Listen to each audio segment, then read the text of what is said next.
Hello everyone. That's the ocean right there between, and there's a valley below us. Bikers near us. I'll give Leia her cameo. Today we're going to read George MacDonald's book called Sir Gibbie, and just welcome. Oh, look at the hawk. Wow. It's usually not that close. No, I got my dog. She's alive. She's little, right? That was so cool. What a gift. Look, it's circling back around.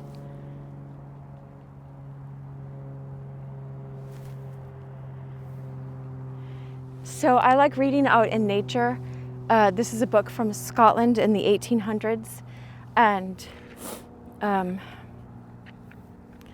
let's just start.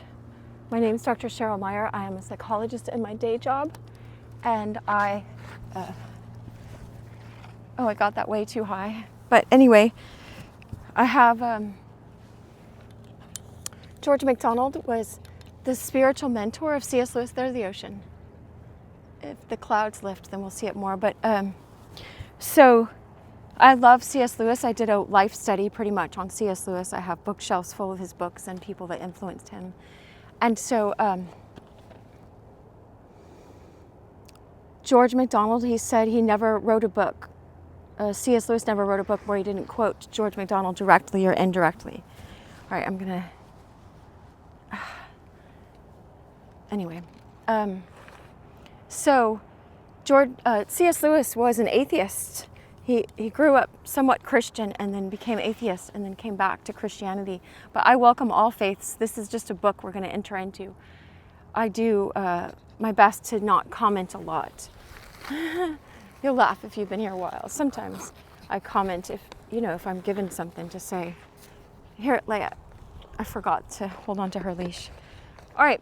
So let's start. Just trust that you're here for a reason and that you're starting here. And if you want to go back after this, Gibbie is mute, so he's not able to speak. But his father died from drinking too much, and his mother died early in his childhood. Hold on. Pause my workout.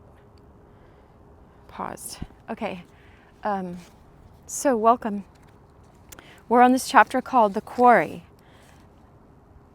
L-I-I. Is that 52? All right. Now, sometimes they speak in the Scottish, slang, and so I'll often put it up to the camera so you can read that part yourselves. If you're on the podcast, then I'll do my best to translate what they're saying. All right, so it's called The Quarry. Donald threw everything aside, careless of possible disgrace. I love the nature. It's so beautiful. It's so beautiful. If you could see the depth of that, the distance, oh my gosh, I can't even put it into words how beautiful it is. I hope the camera's catching some of it. All right. Donald threw everything aside, careless of possible disgrace in the class the next morning, and trembling with hope, accompanied Gibbie. She would be there, surely. It was one of those clear nights in which a gleam of straw color in the west, with light, thin, gray-green deepening into blue above it, is like the very edge of the axe of the cold, the edge that reaches the soul. So I think this woman, Mrs. Sclater, might have a dinner and invite Ginevra. Donald sort of has this girl crush on, has a crush on her as a girl. She's a girl. But it's not, he would never think of marrying her anyway, just because he wants to teach and he's in a different class. Hi, y'all. Anyway.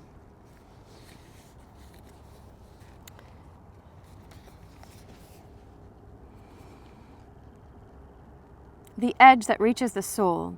But the youths were warm enough. They had health and hope. the hospitable crimson room with its round table set out for a Scotch tea and its fire blazing hugely received them. Man, I could go for a Scotch oatmeal. They have the best oatmeal in Scotland. If you've never been, like, I highly recommend their hot chocolate. It's like with real whipped cream and real chocolate, not this, I don't know, fake stuff. And their oatmeal is just this thick with butter and cream and berries and whatever. It was brown sugar. I don't know. Can you tell I haven't eaten yet this morning? Anyway, okay, so a Scotch tea and its fire blazing hugely received them, and there sat Ginevra by the fire with her pretty feet on a footstool before it. In those days, ladies wore open shoes and showed dainty stockings. Her face looked rosy, but it was from the firelight. For when she turned it towards them, it showed pale as usual. She received them as always with the same simple sincerity that had been hers on the bank of the Lorrie burn. A burn is a river, right? It's such a beautiful day. Just inside and out. Anyway. But Gibbie read some trouble in her eyes, for his soul was all touch, and like a delicate spiritual seismograph, responded at once to the least tremble of a neighboring soul. The minister was not present, and Mrs. Sclater had both to be the blazing coal and keep blowing herself, else, however hot it might be at the smouldering hearth, the little company would have sent up no flame of talk. So she knows how to socialize, and she's trying to teach them all, right? Mrs. Sclater. When tea was over, Gibbie went to the window, got within the red curtains, and peeped out. Returning presently, he spelled with his fingers and signed with hands to Ginevra that it was a glorious night. Would she not come for a walk? Ginevra looked to Mrs. Sclater.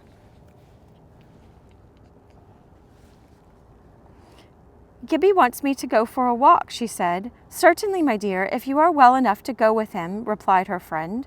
Mrs. Sclater, she's chaperoning all of it. I am always well, answered Ginevra. I can't go with you, said Mrs. Sclater, for I expect my husband every moment. But what occasion is there with two such knights to protect you? So she knows they're good men. They're really good. They're so good. Gibbie is like the best. And so is Donald. He's a poet. We're all poets and artists in a way. Anyway, so she was straining hard on the bit of propriety, but she knew them all so well, she said to herself. Then, first perceiving Gibbie's design, Donald cast him a grateful glance. While Ginevra rose hastily and ran to put on her outer garments, plainly to Donald she was pleased to go. So it was good for her. She went anyway. When they stood on the pavement, there was the moon, the very cream of light, laying it in a blue heaven. Wow. It was not all her own, but the clouds about her were white and attendant, and ever when they came near her, took on her livery. The poor paled rainbow colors, which are all her reflected light can divide into, that strange brown we see so often on her cloudy people must, I suppose, be what the red or the orange fades to. There was a majesty and peace about her airy domination, which Donald himself would have found difficult, had he known her state, to bring into harmony with her Aeonian death. Like eons? Strange that the light of lovers should be the coldest of all cold things within human ken, dead with cold, millions of years before our first father and mother appeared, each to the other on the earth. Wow, that's something. Hi. The air was keen but dry. Nothing could fall but snow, and anything like it there was nothing but those few frozen vapors that came softly out of the deeps to wait on the moon. Between them and behind them lay depth absolute, expressed in the perfection of nocturnal blues, deep as gentle, the very home of the dwelling stars. The steeps of the youths rang on the pavements, and Donald's voice seemed to him so loud and clear that he muffled it all in gentler meaning.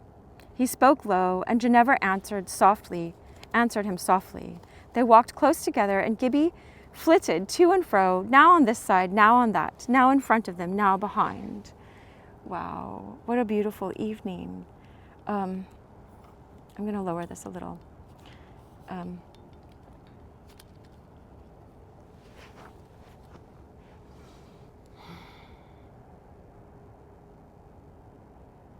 We're so fortunate to come back to this place and to this book. What a gift.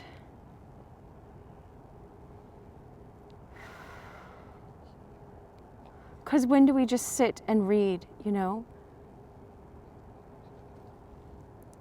I'm reading C.S. Lewis's book, Surprised by Joy, and he would sit and read so often. Here, she wants her water, I think. Come here, Leia. Oof, I'll give you some.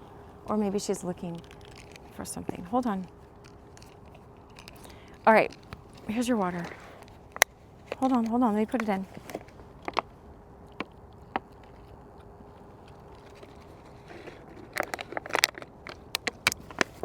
There you go. All right. Oh, she got dirt in there already. I'm gonna have a little sip of mine. There. Okay, so,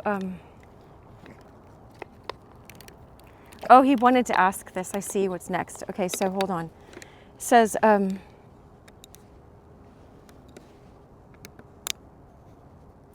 how do you like the sermon, Mem? Asked Donald. Papa thought it a grand sermon, answered Ginevra, so she was trying to be nice.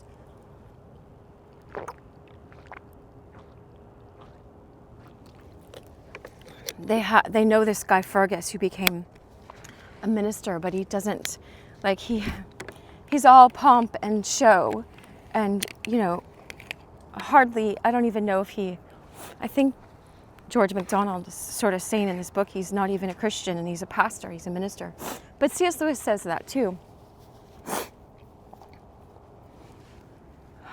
In Mere Christianity, he talks about how some people are becoming Christians but not yet calling themselves by that name. And some of them, he said even clergymen are going the opposite way but still calling themselves by the name Christian. You don't know what's working on someone's heart. Anyway.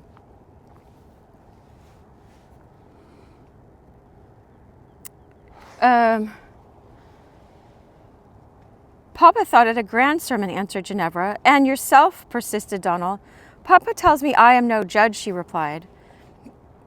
That's as muckle as to say you didn't like to see well as he did, returned Donald in a tone expressing some relief, because he could tell she could see right through it in some ways, that she didn't fall for all this. He's just a puff of nonsense, or stuff of nonsense. That's the word, stuff of nonsense.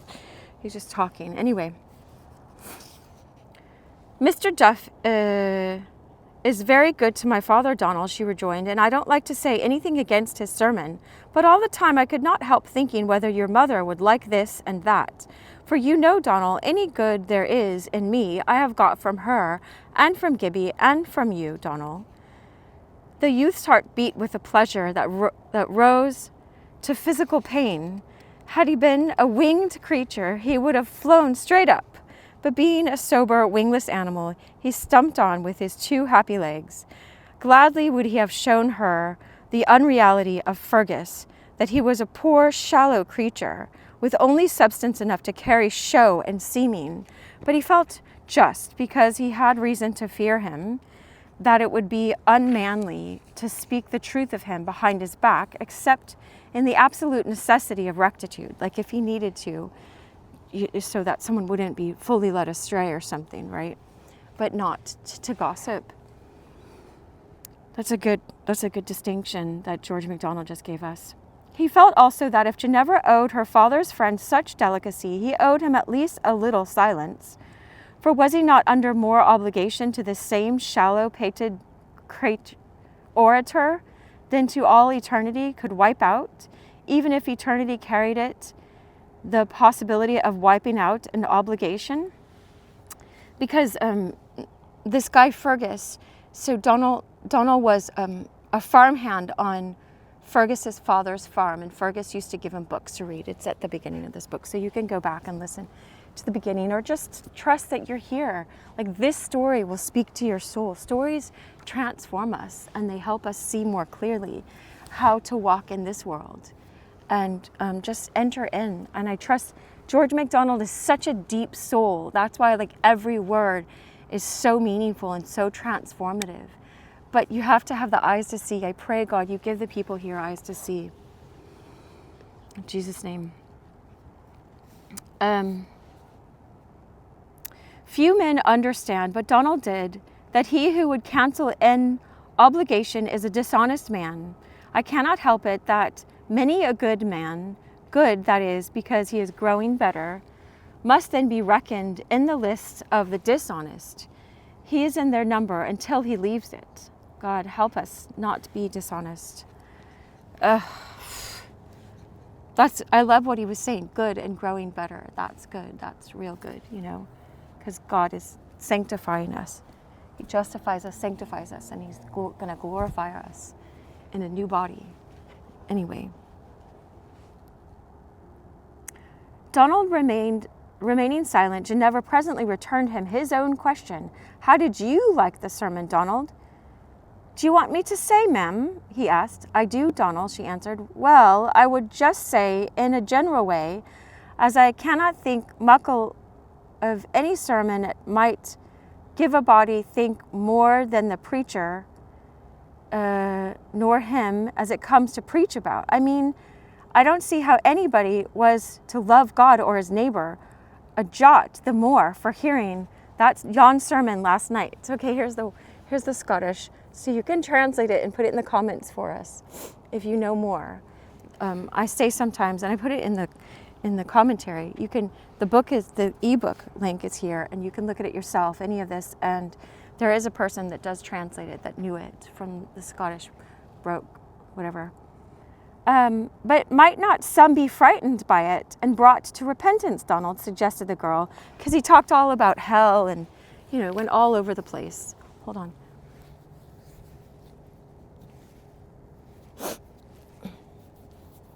Oh no, I don't know if I have something on my face. I brought a handkerchief in my bag now, because sometimes this story makes me cry, and then, and my nose starts running. Only because of that, usually. Excuse me. So,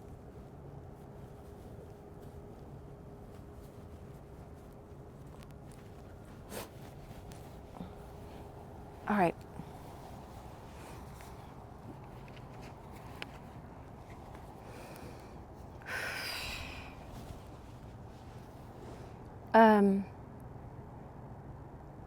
So mightn't some be frightened by it and brought to repentance, Donald, suggested the girl. I dare say, I don't know, but I cannot help thinking what doesn't give God anything like fair play cannot do much to guide men, and may, I doubt, deep a heap of ill. It's a pagan king of a thing to you. A thing yon, not to you, a thing yon. It's a pagan kind of thing you, yon. That's what he's saying. He said it's a pagan kind of thing, yon. That's just what I was feeling. I don't say thinking, for you say we must not say think when we have taken no trouble about it. I'm sorry for Mr. Duff if he has taken to teaching where he does not understand. They had left the city behind them and were walking a wide open road with a great sky above it. On its borders were small fenced fields and a house here and there with a garden. It was a plain featured, slightly undulating country with hardly any trees, not at all beautiful except as every place under the heaven, which man has not defiled, is beautiful to him who can see what is there. But this night the earth was nothing. What was in them and over them was all. Donald felt, as so many will feel, before the earth, like a hen set to hatch the eggs of a soaring bird, shall have done rearing broods for heaven. Okay. That with this essential love and wonder by his side. To be doomed to go on walking to all eternity would be a blissful fate.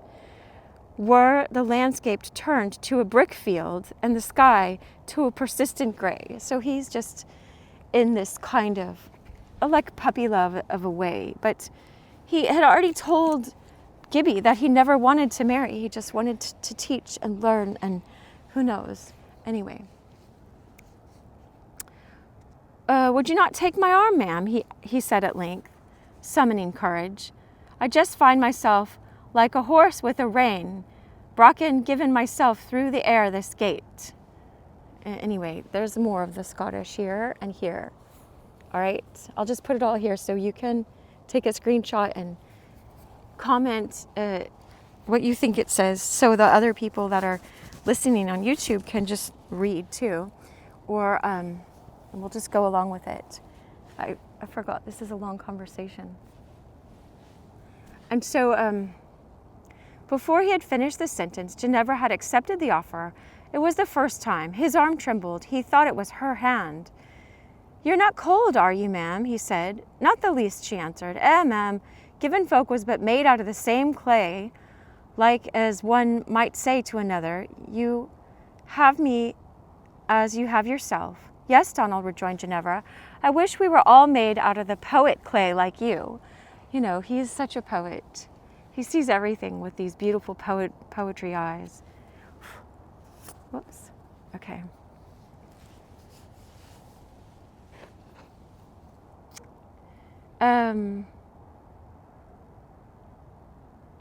What would it be to have a well inside, out of which to draw songs and ballads as I pleased?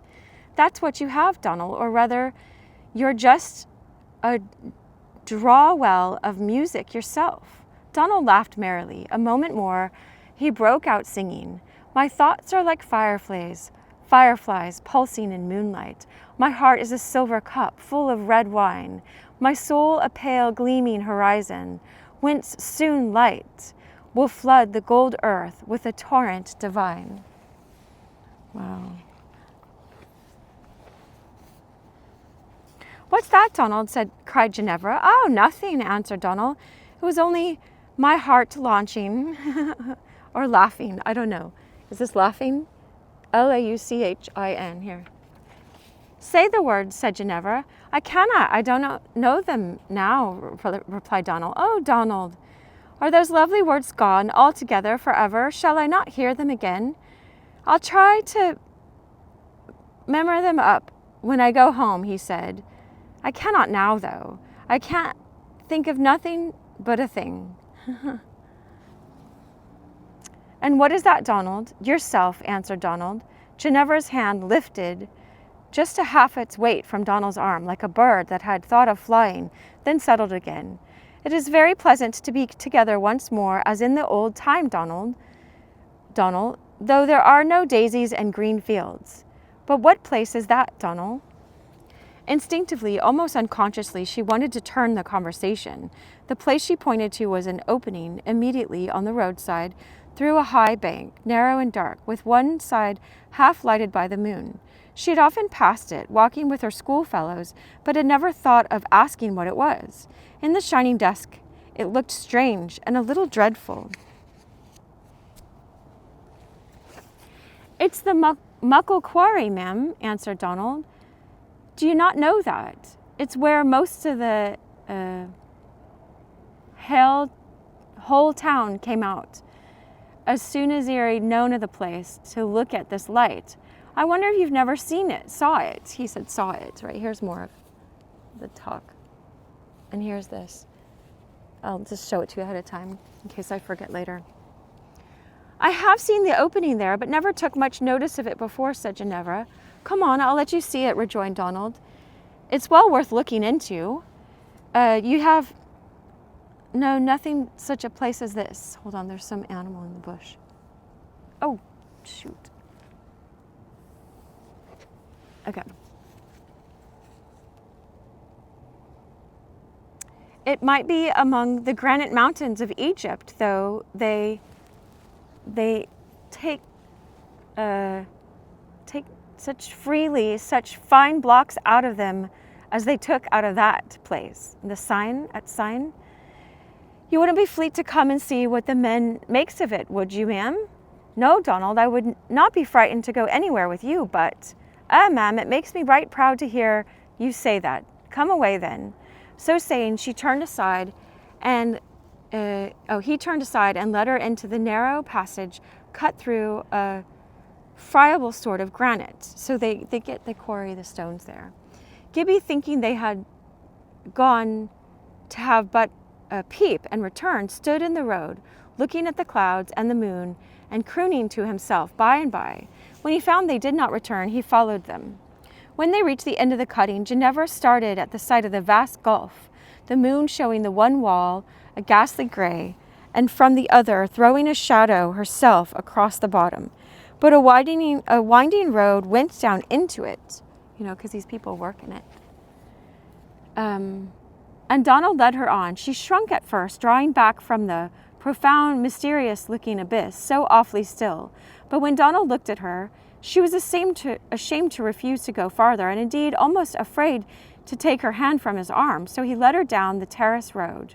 The site of the quarry was on the one hand, and on the other she could see only into the gulf. "Oh, Donald," she said at length, almost in a whisper, "this is like a dream I once had of going down and down a long roundabout road inside the earth, down and down, to the heart of a place full of the dead, the ground black with death, and between horrible walls." So God had maybe given her a dream. Oh, what is that? There's some kind of spider on my phone, or tick or something.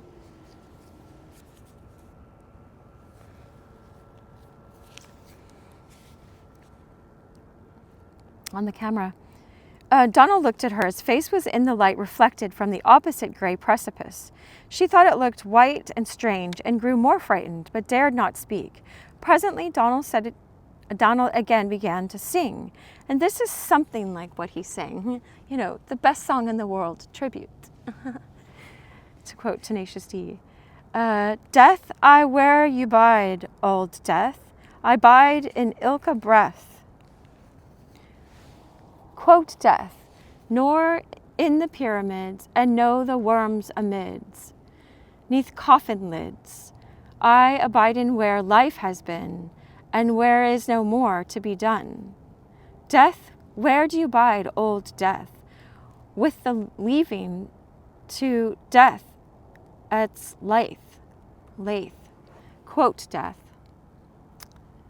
"With the man and the wife, and lo, like life, but strife without," it says without in parentheses, "with the barons at the hing to their neither, and at lo one another. Death, where do you bide, old death?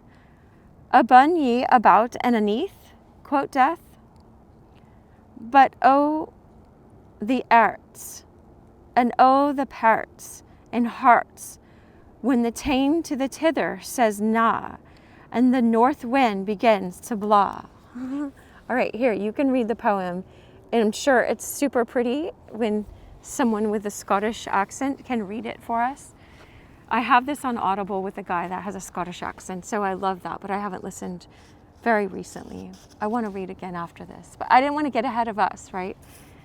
"What a terrible song, Donald," said Ginevra. He made no reply, but went on, leading her down into the pit. He had been afraid she was going to draw back, and sang the first words her words suggested, knowing she would not interrupt him. The aspect of the place grew frightful to her. "Are you sure there are no holes full of water down there?" she faltered. "Aye, there's one or twa," replied Donald, "but we'll head out of them." Ginevra shuddered, but was determined to show no fear. Donald should not reproach her with lack of faith. They stepped at last on the level below, covered with granite chips and stones and great blocks. In the middle rose a confused heap of all sorts. To this, and round to the other side of it, Donald led her. There shone the moon on the corner of a pool, the rest of which crept away in blackness under an overhang mass. She caught his arm with both hands. He told her to look up.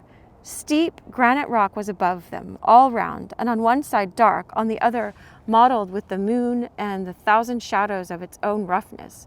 Over the gulf hung vaulted the blue, cloud-blotted sky, whence the moon seemed to look straight down upon her, asking what they were about, away from their kind in such a place of terror. Suddenly, Donald caught her hand. She looked in his face. It was not the moon that could make it so white. Ginevra, he said, with trembling voice. I love women bikers. That's so awesome, because I usually see men around here. Yes, Donald, she answered. You're not angry at me for calling you by your name. I never did it before. I always call you Donald, she answered. That's natural. You're a grand lady, and I'm nothing but a herd laddie. You're a great poet, Donald, and that's much more than being a lady or a gentleman. I maybe, answered Donald, listlessly, as if he were thinking of something far away. But it wouldn't make up for the tither. They're not upon the same side of the water like. A poor lad like me, and durna lift and until a grand lady like you. Okay, here's the speech so you can see it again. Oh, it's a spider because it's going down with a web. Sorry. Anyway. And a grand lady like you, ma'am, and this world would but scorn him and launch at the very notion. My time's near over at the college, and I see nothing for it but going home and hire myself, that's what it says. And fee, that's just how they say it, but he has it in parentheses. I'll be better working with my hands, not with my head, when I have no hope left ever seeing your face again. I wouldn't lose a day about it. Again, I lose time, I may lose my reason. Have patience with me a minute, ma'am, and I'm just driving to tell you the truth. It's money, a long send I have known myself wanting you a long time. You're the body and I'm the shadow. I don't mean I don't mean any hyperbolics. That's the way things look to me. And in my thoughts. Ma'am, but you're bonny. You don't know yourself how bonny you are, nor what a subversion you make in my heart and my head. I could just cut my head off and lay beneath your feet to hold them off the cold floor. All right. You can see how difficult this is to translate anyway. Still, she looked him in the eyes, like one bewildered, unable to withdraw her eyes from his. Her face, too, had grown white. Tell me to hold my tongue, ma'am, and I'll hold it, he said. Her lips moved, but no sound came out. I know well, he went on, you can never look upon me as anything more nor a kind of human bird, and you would hang in a cage. And so a seat that you would feed a bit of sugar to it and hearken till when he sang. I'll never trouble you no more, and whether you grant me my prayer or no, you'll never see me again. The only difference it'll be whether you hang, I'll hang my head upon for the rest of my days. I was fain known as I was despised, and I maybe get things have been different. But no, I don't mean that. I mean nothing as would fright what I have. I should mean a hair more, nor lies in itself. So I don't, watch, we'll just see what he's saying. What is it, Donald, said Ginevra, half inaudibly and with effort. She could scarcely speak for a fluttering in her throat. I could beseech you upon my knees, he went on, and as if ye had not spoken, to let me kiss your bonny foot, but that ye might grant forbear piety, and the what would me do a little good. For hence, till maybe after you were the muckle sea, I beseech at the favour of your sweet soul to lay upon me as upon the lips of the soul at saying ye the songs ye liked so well to hear when you was but a lady lassie, a solitary kiss. It shall be holy to me as the light. And I swear by the truth, I'll think of it but as ye think, and man or woman, nor bairn, a child, nor even Gibbie himself, say all ken. Okay, and so here's this. Shall know. I think shall ken is shall know. The last word broke the spell upon Ginevra. But Donald, she said as quietly as when years ago they talked by the Lorry side, would it be right, a secret with you I could not tell to anyone, not even if afterwards? Donald's face grew so ghastly with utter despair that absolute terror seized her. She turned from him and fled, calling, Gibbie, Gibbie. He was not many yards off, approaching the mound as she came from behind it. He ran to meet her. She darted to him like a dove pursued by a hawk, threw herself into his arms, laid her head on his shoulder and wept. So she started crying. She didn't really, we'll see. Gibbie held her fast and with all the ways in his power sought to comfort her. She raised her face at length. It was all wet with tears which glistened in the moonlight. Hurriedly, Gibbie asked her on his fingers, was Donald not good to you? He totally trusts Donald, so he doesn't know what happened. He's beautiful, she sobbed, but I couldn't, Gibbie, I couldn't. I don't care a straw about position and all of that. Who would with a poet? But I couldn't, Gibbie. I couldn't let him think I might have married him. In any case, could I now, Gibbie? She laid her head again on his shoulder and sobbed. Gibbie did not well understand her. Donald, where he had thrown himself on a heap of granite chips, heard and understood, felt and knew and resolved all in one.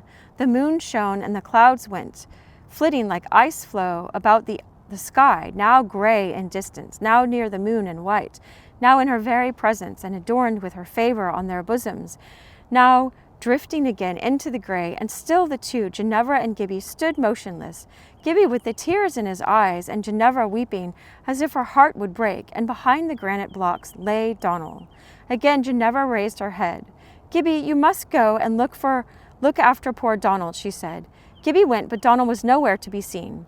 To escape the two he loved so well, and be alone as he felt, he had crept away softly into one of the many recesses of the place.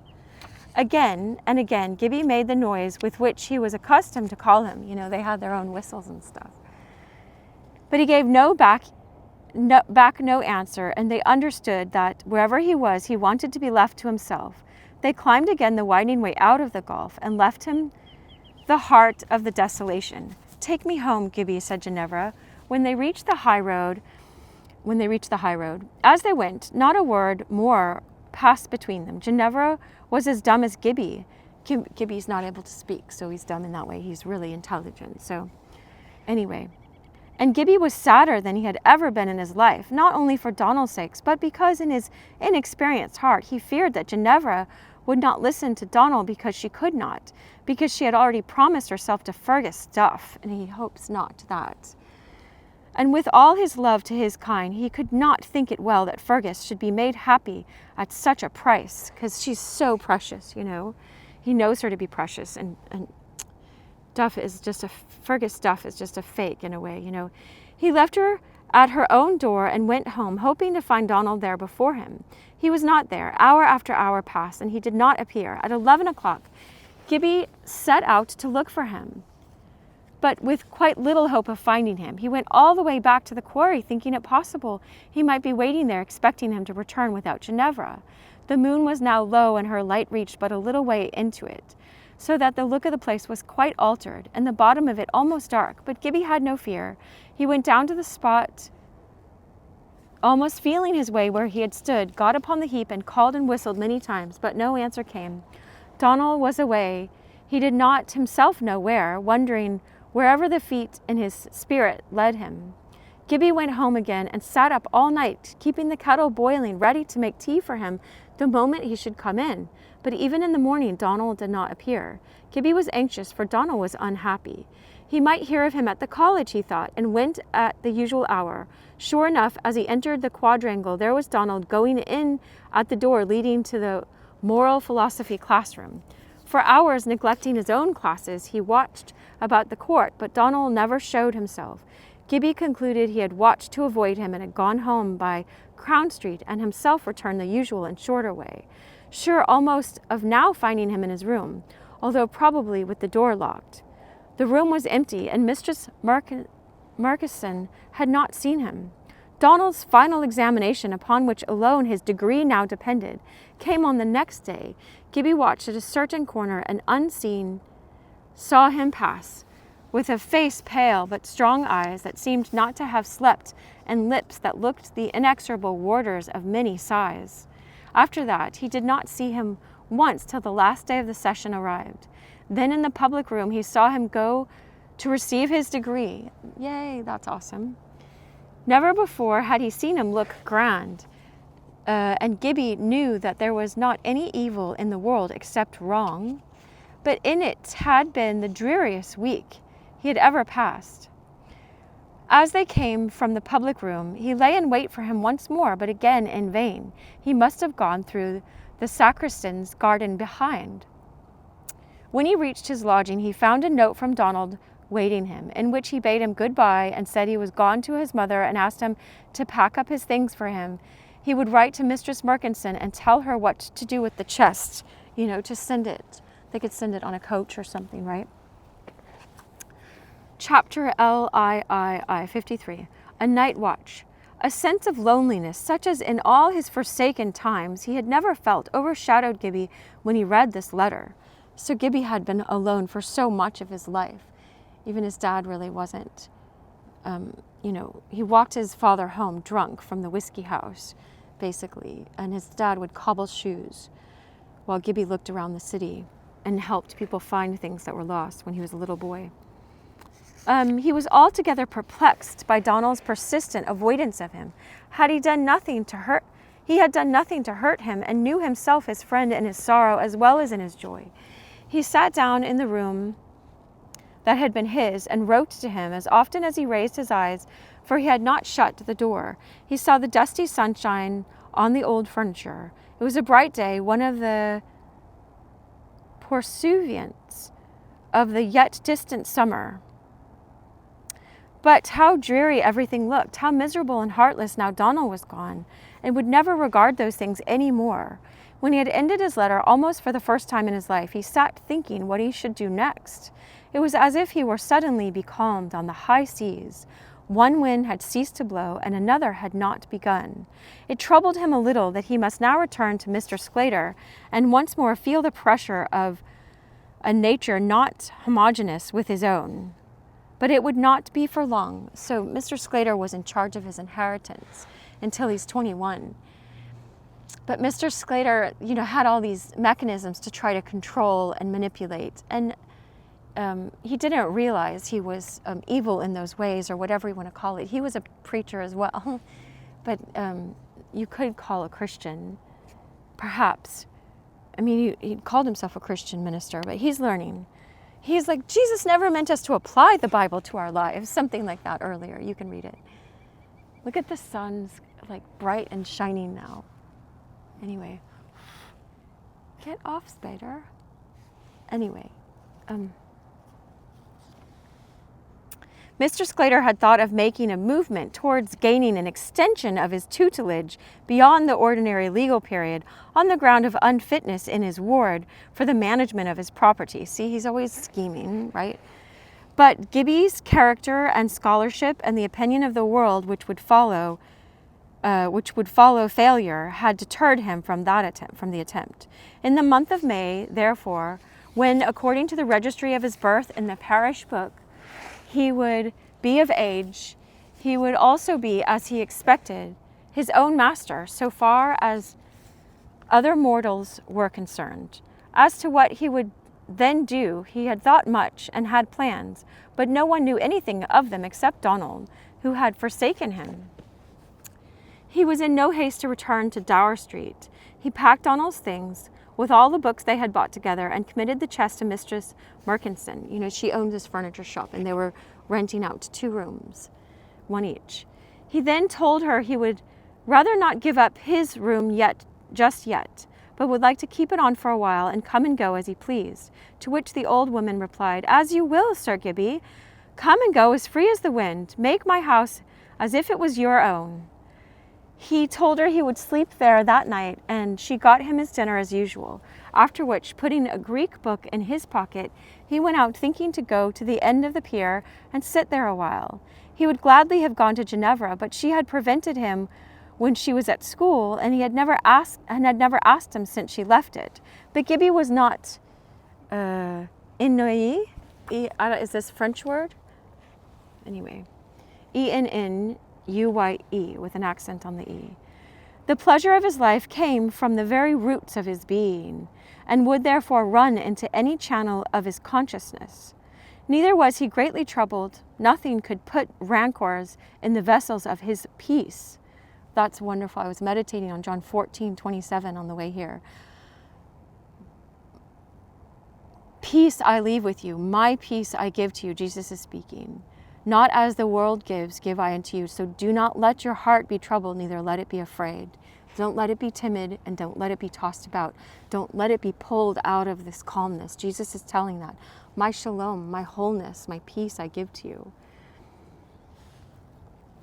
He was not only very hungry after the real presence of the human, and scarcely had it says he was only very hungry after the real presence of the human, and scarcely had he set his foot on the pavement when he resolved to go and see Mistress Croll.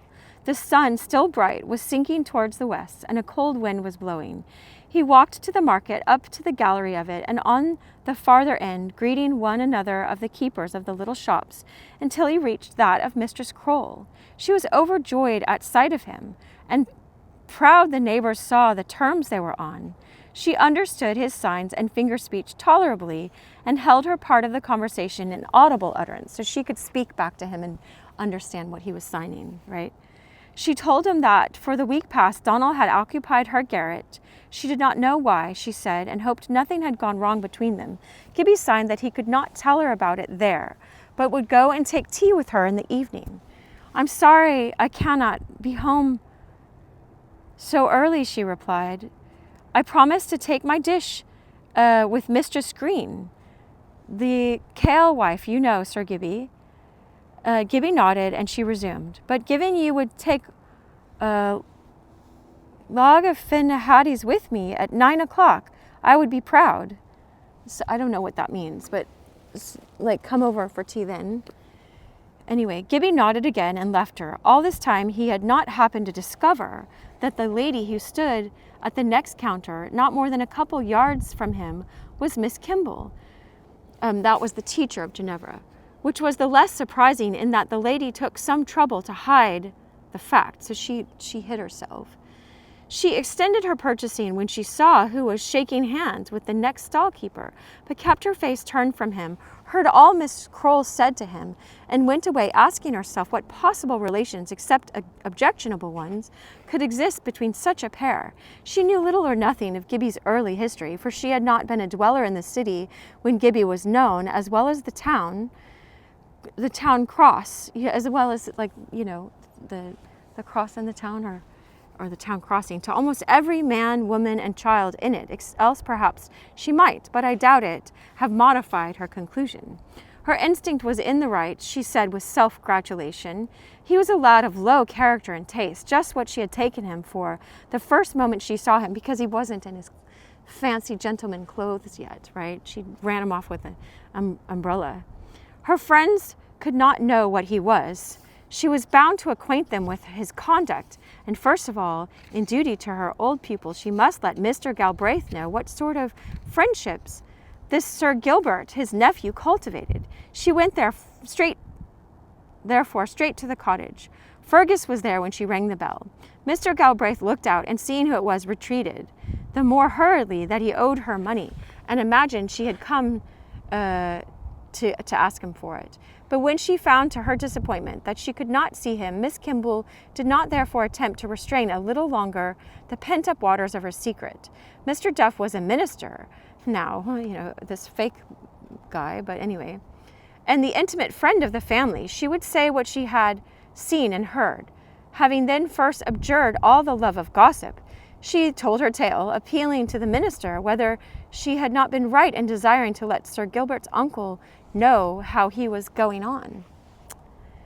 I was not aware that Sir Gilbert was a cousin of yours, Miss Galbraith, said Fergus. Ginevra's face was rosy red, but it was now dusk, and the firelight had friendly retainer shadows about it. He's not my cousin, she answered. Why, Ginevra, you told me he was your cousin, said Miss Kemble, with keen moral reproach. I beg your pardon, I never did, said Ginevra. I must see your father instantly, cried Miss Kemble, rising in anger. He must be informed at once how much he is mistaken in the young gentleman he permits to be on such friendly terms with his daughter. My father does not know him, rejoined Ginevra, and I should prefer that they were not brought together just at present. What is it? What is it, Leia? Did something bite you? Come here. What is it? What happened? Here's your water. Did something bite her? I didn't see anything. Hi. And so,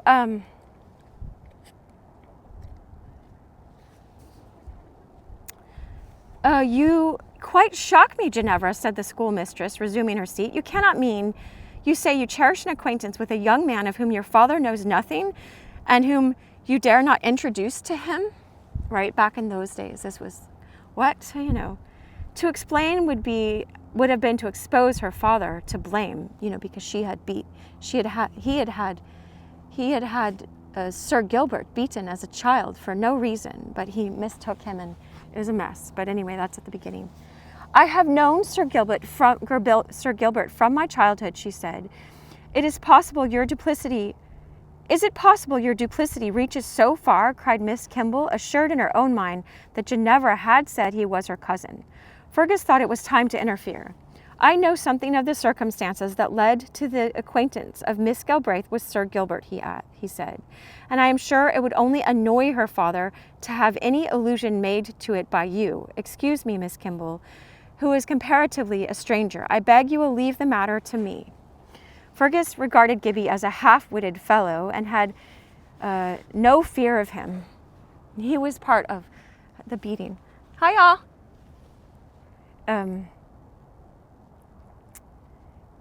He knew nothing of the commencement of his acquaintance with Ginevra, but imagined it had come about through Donald, for studiously as Mr. Galbraith had avoided mention of his quarrel with Ginevra because of the lads, something of it had crept out and reached the mains. And in now venturing allusion to that old story, Fergus was feeling after a nerve whose vibration he thought might afford him some influence over Ginevra.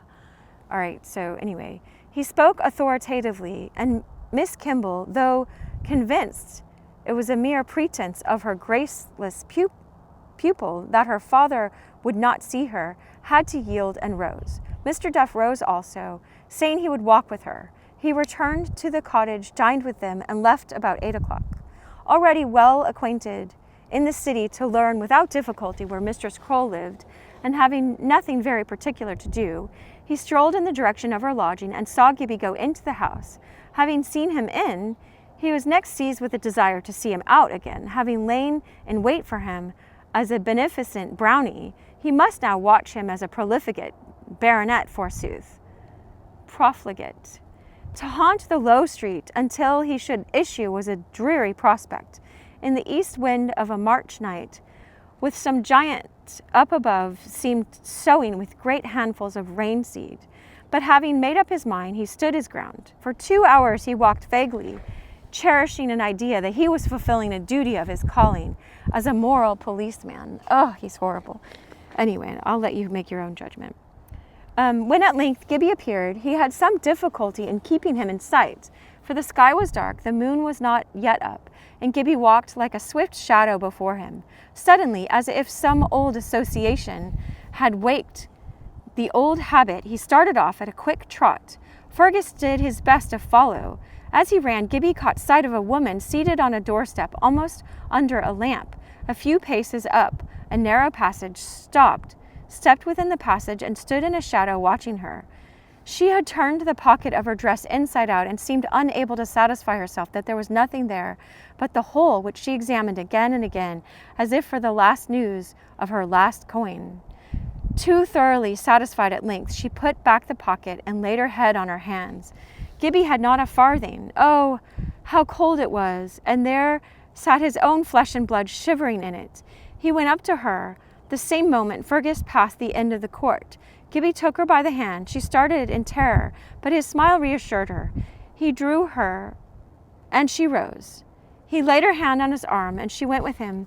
He had not yet begun to think about prudence, and perhaps, if some of us thought more about right, we should have less occasion to cultivate the inferior virtue. Perhaps also we should have more belief that there is one to care that things do not go wrong. One with a capital O, the one, our Father in heaven. Jesus says, I am the good shepherd. So